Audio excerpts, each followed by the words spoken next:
Nakarating na rin si Donald Trump sa mga Ukrainian sa Amerika.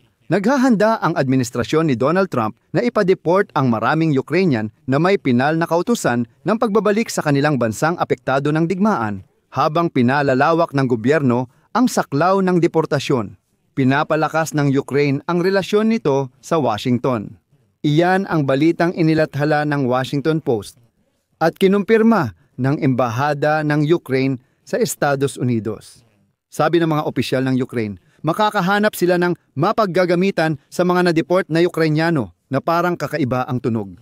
Sabi ng mga abogado, nilalabag nito ang internasyonal na batas dahil sa digmaan sa Ukraine. Pero sa lahat ng ito, mukhang may mga tanong din para sa mga Ukrainyano na dinideport dahil lahat sila ay inakusahan ng paglabag sa mga batas ng Estados Unidos. Kaya naman, halina't linawin natin ang kwentong ito at suriin ang mga maiingay na balitang nagsasabing sinimulan ng i-deport ang mga Ukrainyano mula sa Estados Unidos ng Amerika.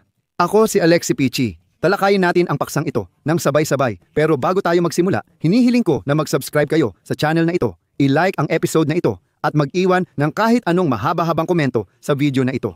Mag-subscribe din kayo sa Telegram channel kong Pichi News. Ang link ay nasa video description. Doon kami nagpo-post ng mabilisang balita. Kung nais ninyong suportahan ang channel sa YouTube, maaari kayong magbigay ng pinansyal na tulong gamit ang mga link o bayad na sponsorship sa ibaba. Makikita sa video description. Suportahan ang channel ni Alexei Pichi at pumili ng komportableng format para sa inyo. Magpapasalamat ako sa anumang suporta mula sa inyo. Ayon sa Washington Post, sinabi ng kagawaran ng katarungan ng United States sa korte na balak ng pamahalaan na ipa-deport si Roman S., 41, sa Ukraine na sa Lunes. Sinabi ng kanyang mga abogado na tila sinusubukan ng Immigration at Customs Enforcement na ipa-deport ang malaking bilang ng mga mamamayan ng Ukraine. Yung iba pang naaresto ay sinabihang ide-deport sila sa Ukraine o Poland gamit military flight. Ganon din noong Lunes, ibig sabihin noong 17 ng Nobyembre. Ito ang unang beses na pinaalis ang mga Ukrainyano sa bansa habang patuloy ang digmaan ng Russia at Ukraine. Kinumpirma ni Embahador ng Ukraine sa Estados Unidos na si Olga Stepanishina ang impormasyong ito at sinabi na alam ng embahada ang tungkol sa humigit kumulang 80 mamamayan ng Ukraine na may pinal na desisyon ng pagpapaalis dahil sa paglabag sa batas ng Estados Unidos. Dagdag niya, abala ang mga autoridad ng Estados Unidos sa mga usaping logistical para sa pagpapatupad ng pagpapaalis dahil walang direktang biyahe ng eroplano papuntang Ukraine. Narito ang pahayag ng embahador ng Ukraine sa Estados Unidos na si Stepanishina. Tandaan na ang deportasyon ay karaniwang legal na mekanismo ayon sa batas ng imigrasyon sa maraming bansa. Ito ay karaniwang pamamaraan para sa lahat ng dayuhan at walang pagkamamamayan na lumalabag sa kondisyon ng pananatili sa Estados Unidos. Iminungkahi dito na itala ito. Ang Washington Post at Olga Stepanishina ay nagsasabing lahat ng na-deport ay inaakusahan ng paglabag sa batas. Maya-maya, may lalabas na kawili-wiling bagay dito. Ngunit binanggit ng Washington Post ang isang detalye.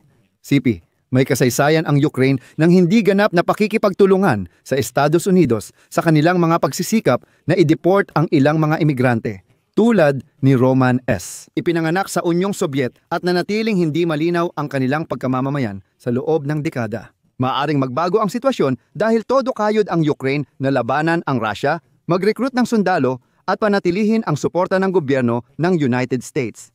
Ibig sabihin, ipinahiwatig ng Washington Post na ang Ukrainian na si Roman S. Matagal na siyang nasa Amerika at matagal nang naninirahan doon ng walang legal na status. Kaya malamang na hindi siya isang refugee noong panahon ng digmaan. Pero higit pa roon, talagang namangha ako sa reaksyon sa balitang ito ng isa sa mga opisyal sa team ni Vladimir Zelensky. Narito pa ang bahagi ng artikulo ng Washington Post. Maaaring magpa-deport ang Amerika ng kahit ilan na gusto nila. Ayon sa tagapayo ni Presidente Vladimir Zelensky ng Ukraine na nais manatiling hindi pinangalanan para talakayin ang isyong pampulitika. Makakahanap kami ng marangal na gamit para sa kanila. Dagdag pa niya. Paumanhin, pero kailan naging karapatan ng tagapayo ng Presidente na maghanap ng gamit para sa Ukraine? Kahit inaakusahan sila sa Amerika ng paglabag sa batas. Kailan pa nagkaroon ng karapatang magsalita ng ganito ang tagapayo? makakahanap kami ng marangal na gamit para sa mamamayan. Sino ba sa tingin nila ang ilang opisyal? Sinabi ng mga abogado ni Roman na nababahala sila na ang mga Ukrainyano at dating mamamayan ng Unyong Sobyet ay nanganganib mapatalsik ng walang pagkakataon na tutulan ito. CP, sa ilang mga kaso, mukhang hindi binibigyan ng karapatan ang mga nakakulong na ipakita ang kanilang takot sa deportasyon. Illegal ito. Ang Ukraine ay kasalukuyang nasa ilalim ng batas militar dahil sa labanan. Ayon sa kinatawan ng kagawaran ng panloob na seguridad ng Estados Unidos, dahil sa operasyonal na seguridad, hindi kinukumpirma ng ICI ang mga susunod na operasyon ng deportasyon. Ngunit si Roman S. ay nabigyan ng buong nararapat na legal na proseso at ang kanyang mga pahayag ay isinailalim sa pagsusuri. Ngunit, gaya ng kasabihan, may pangalawang bahagi rin ang kwento na ito. Dahil hindi lahat ng Ukrainyano ay mga santo. Halimbawa, ayon sa Washington Post, may isa pang Ukrainyano na ipapadeport sa Lunes. Sabi ng publikasyon, at ito ay CP. Andrei B. Ikinuwento niya na dumating siya sa Estados Unidos noong 1900, siyam na po edad 13, bilang Hudyo refugee mula Unyong Sobyet. Ikinuwento rin niya na nagkaroon siya ng green card at sinubukang kumuha ng pasaporteng Ukrainyano pero hindi niya ito nakuha.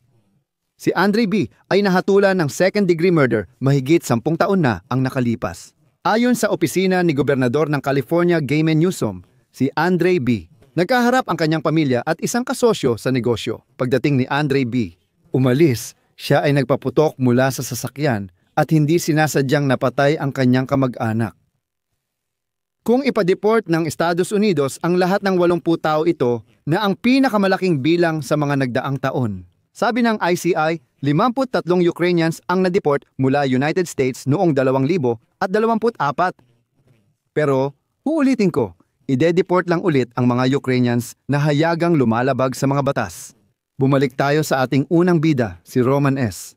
Ayon sa nalaman, sa edad na 18, si Roman S. ay gumawa ng pagnanakaw na may kasamang pagnanakaw sa pamamagitan ng puwersa. Kasama ang barkada, nag-armas silang nagnakaw ng motorsiklo. Sa huli nakulong si Roman S. ng mahigit 11 taon sa California. Noong 2014 sinubukan na siyang ipadeport sa Ukraine, ngunit hindi na kumpirma ng Ukraine ang kanyang pagkamamamayan at tumanggi silang tanggapin siya. Kaya dito, kailangan nating itigil ang panik at tiyak na itigil ang mga manipulasyon na sinusubukang ipakalat ng ilan sa social media ngayon. Kitang-kita natin na dinideport ang mga Ukrainian na malinaw na lumalabag sa batas. Dito ko ilalagay ang ellipsis. Ilagay ang opinyon at konklusyon sa comments sa episode na ito. Mag-subscribe, pindutin ang kampanilya at mag-like. Yan lang po. Ingat kayo. Paalam sa lahat.